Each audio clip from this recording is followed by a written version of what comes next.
Battery हमारे पास पहले तो अभी तक हम जितनी भी बैटरी बढ़ते आते थे वो होती थी हमारी आइडियल बैटरी। उसको इस तरीके से बनाते हैं, ये उसके दो टर्मिनल्स होते हैं, ये है टर्मिनल ए, ये है टर्मिनल बी।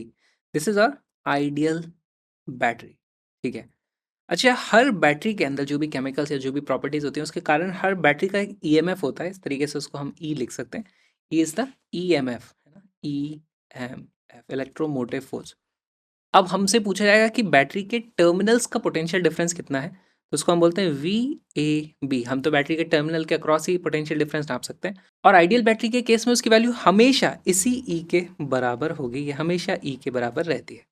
लेकिन रियल बैटरीज ऐसी नहीं होती। रियल बैटरीज में ये ई वाला कंपोनेंट तो होता है, साथ में एक इंटरनल रेजिस्टेंस, उसके जो भी अंदर इलेक्ट्रोलाइट्स वगैरह हैं उनके मोशन में कुछ रेजिस्टेंस होते हैं, और उसके कारण हमारे पास इफेक्टिवली एक रेजिस्टेंस आता है जिसको हम स्मॉल आर से डिनोट करते हैं।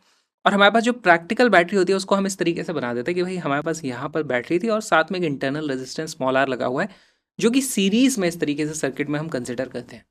अब बैटरी के टर्मिनल्स कौन से होंगे? ये है बैटरी के दो terminals, this is A, this is terminal B. यहाँ पर बताओ हायर पोटेंशियल पे कौन सा होगा? यहाँ पर करंट इस तरफ जा रहा है, ये हमारे पास हायर पोटेंशियल हो जाएगा अगर ऐसा केस है तो हम टर्मिनल वोल्टेज उसको बोला जाएगा, टर्मिनल वोल्टेज, उसको मैं बोल दूंगा वी ए बी। तो इस पर्टिकुलर केस में यहाँ पर मान लो हमारे पास कुछ करंट आ जाता है स्मॉल आई।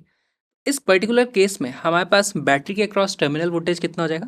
देखो यहाँ से अगर मैं इधर जाऊँगा तो पोटेंशियल कम होगा, माइनस आई आर होगा, फिर यहाँ से जाऊँगा तो प्लस ई हो जाएगा। तो टर्मिनल वोल्टेज की जो वैल्यू आती है वो आ जाती है E minus I R. Alright, अगर आई की वैल्यू ज़ीरो है उस केस में तो देखो हमारे पास पोटेंशियल ऑफ ए बी की वैल्यू उसके इलेक्ट्रोमोटिव फोर्स ई की बराबर आ जाएगी, है ना। और यही चीज़ का हम यूज़ करते हैं पोटेंशियोमीटर में, वहाँ पे करंट की वैल्यू जीरो होती है, करंट ही पास नहीं होगा यहाँ पर, तो हमारे पास इसके अक्रॉस कोई पोटेंशियल ड्रॉप नहीं आएगा। ये चीज़ आपको याद रखनी है।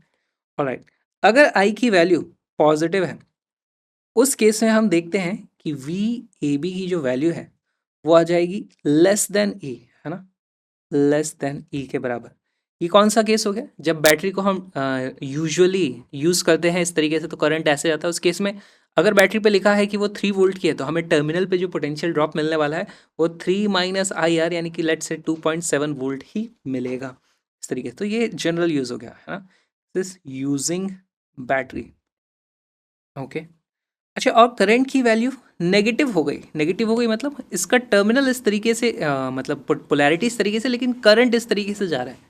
तो एक्चुअली वो जो केस होता है वो होता है जब हम बैटरी को चार्ज कर रहे होते हैं, और उस केस में आप देखोगे पोटेंशियल ड्रॉप यहाँ पर आई की वैल्यू माइनस में रख दोगे आप, तो हमारे पास यहाँ पर टर्मिनल वोल्टेज ए बी की वैल्यू मोर देन ई आ जाती है। और ये जो केस होता है वो होता है चार्जिंग का केस, चार्जिंग द बैटरी। तो इसको आप इस तरीके से समझो, अगर आपके पास 5 वोल्ट की कोई बैटरी है उसको आपको चार्ज करना है तो आपको 5 वोल्ट से ज़्यादा का पोटेंशियल ड्रॉप लगाना पड़ेगा, तभी उल्टे डायरेक्शन में यहाँ पर इस तरीके से करंट आएगा। लेट से 6 वोल्ट आपने लगा दिया, और अगर आप उसी 5 वोल्ट की बैटरी का यूज़ करोगे तो आपको 5 वोल्ट से कम पोटेंशियल ड्रॉप मिलेगा। लेट से 4.5 वोल्ट आपको यहाँ पर इफेक्टिवली देखने को मिलेगा। इस तरह की चीज़ें कुछ हो जाती हैं, और ये करंट की वैल्यू डिपेंड करती है एक्सटर्नल रेजिस्टेंस पे।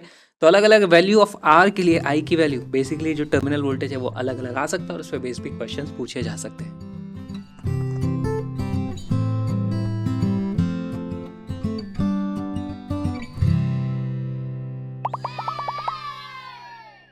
In an electric circuit, a cell of certain EMF provides a potential difference of 1.5 volt across a load of resistance 5 ohm।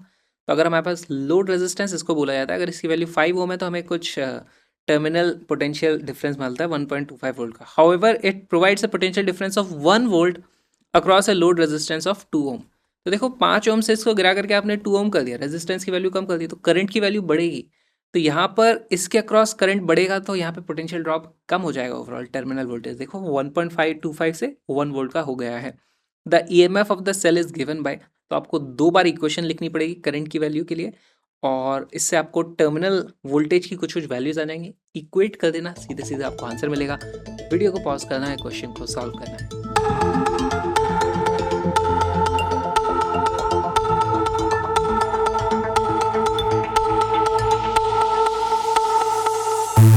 इसका करेक्ट आंसर है 15। कैसे है, सॉल्व करते हैं। सबसे पहली बात तो यहाँ पर एक जनरल इक्वेशन ले लेते हैं जहाँ पर हमें करंट की वैल्यू आई मिलने वाली है, आर की दो वैल्यू पर आई की दो वैल्यू हमें मिलने वाली है, ठीक। अच्छा, जब बोलते हैं हम टर्मिनल वोल्टेज की वैल्यू 1.25 वोल्ट है, इसका मतलब क्या हुआ, ये वोल्टेज इस रेजिस्टेंस के अक्रॉस भी तो हुआ। तो मैं बनाता हूँ पहले केस वन, जब रेजिस्टेंस के अक्रॉस टर्मिनल वोल्टेज आ जाता है कितना, 1.25 5 ओम पे, तो हमारे पास जो करंट की वैल्यू आ जाती है, करंट की वैल्यू कितनी आ जाएगी, वो आ जाएगी 1.25 डिवाइडेड बाय 5। ओके। अच्छा, सीरीज में यहाँ पर सब कुछ लगा हुआ है, देखो दोनों रेजिस्टेंस सीरीज में लगे हुए हैं, तो यहाँ पर करंट की एक और वैल्यू मेरे को मिल जाएगी जो हो जाएगी E divided by total resistance. क्या हो जाएगा, E divided by 5 plus small R, और ये बन गई हमारे पास इक्वेशन नंबर 1। केस टू की वैल्यू क्या आ जाएगी, केस टू में सेम हमारे पास जो भी करंट की वैल्यू आने वाली है, अब की बार करंट की वैल्यू आ जाती है 2 ओम के लिए 1 वोल्ट का पोटेंशियल डिफरेंस था, तो वैल्यू आ जाएगी 1 divided by 2 will be equal to E upon 2 plus R, क्योंकि अब लोड रेजिस्टेंस की वैल्यू 5 से कम करके 2 कर दी गई है। ये बन जाती है हमारे पास इक्वेशन नंबर 2। फटाक से इन दोनों को अगर मैं डिवाइड कर दूं तो मुझे वैल्यू मिलती है 1.25 divided by 5 upon 1 divided by 2 will be equal to 2 plus R upon 5 plus R. इसी को मैं लिख सकता हूँ, ये हो जाता है हमारा 2.5 अपॉन 5, यानी कि 1 divided by 2 is equal to 2 plus R divided by 5 plus R. यहाँ से आप देखोगे 5 plus R is equal to 4 plus 2 R, यहाँ से हमारे पास वैल्यू आ जाती है R is equal to 1 ohm. अब मेरे पास आर की वैल्यू 1 ओम आ चुकी है, इनमें से किसी भी इक्वेशन में आप आर की वैल्यू 1 डाल दोगे, आपको आंसर मिल जाएगा। हमारे पास आर की वैल्यू 1 डालते ही ईएमएफ की वैल्यू आ जाती है, ई इज इक्वल टू, देखो यहाँ पे लिखोगे तो ई की वैल्यू आ जाएगी 1.5 डिवाइड 1.5 सॉरी 1.5 आ जाएगी, 3 डिवाइडेड बाई 2, 1.5 वोल्ट। 1.5 वोल्ट को आपने लिख दिया है x डिवाइडेड बाई 10 वोल्ट, यानी कि x इज इक्वल टू 15, हमारे पास आंसर आ जाएगा। बहुत ही सिंपल ये सवाल था। ये जो छोटा सा वीडियो आपने देखा वो एक्चुअली एक बहुत ही छोटा सा पार्ट है एक छोटे से क्रैश कोर्स का। जी हाँ, link is in the description. उसमें हमने 40 दिन में 11th और 12th दोनों की फिजिक्स कंप्लीटली कवर कर लिए, एक भी टॉपिक नहीं छोड़ा है, तो उसको जरूर देखो। बहुत सारे क्वेश्चंस भी उसमें होते हैं। Link is in the description. Colourful notes की पीडीएफ भी आप डाउनलोड कर सकते हो जो एब्सोल्युटली फ्री है। पूरे के पूरे कोर्स के नोट्स कलरफुल हैं और सारे के सारे फ्री हैं, डाउनलोड कर सकते हो। Link is in the description. साथ में मेरे व्लॉगिंग चैनल को भी जरूर सब्सक्राइब करना। और अब मेरा पेन गिर गया है, मैं जा रहा हूँ, बाय बाय, हम मिलेंगे कल।